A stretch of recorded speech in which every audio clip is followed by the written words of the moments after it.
लग रहा है कि शायद एक एक वोट मैटर करे और शायद कोई मेरे से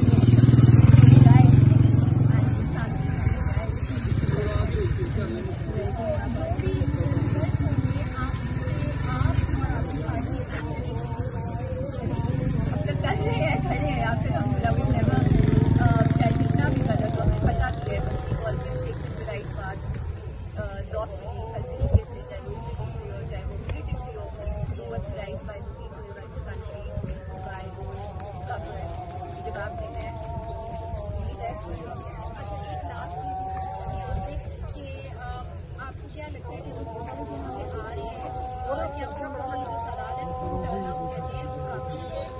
या फिर और ज़्यादा लोगों को अभी मेरे ख्याल से पुलिस की तादाद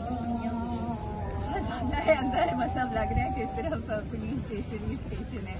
अभी इतना बंदा मैं ऑनेस्ट अभी तक अंदर जा नहीं सकी क्योंकि मेरे पास फोन नहीं था, I had to get my information, तो मैं अभी तक जितना अंदर गई हूँ उतना बंदा नहीं था। लेकिन अभी कहने को संडे है और लोहरी ज़्यादा पसंद नहीं करते, आपने वोट कास्ट नहीं किया? मैं भी जाने लगी, मैं यहाँ से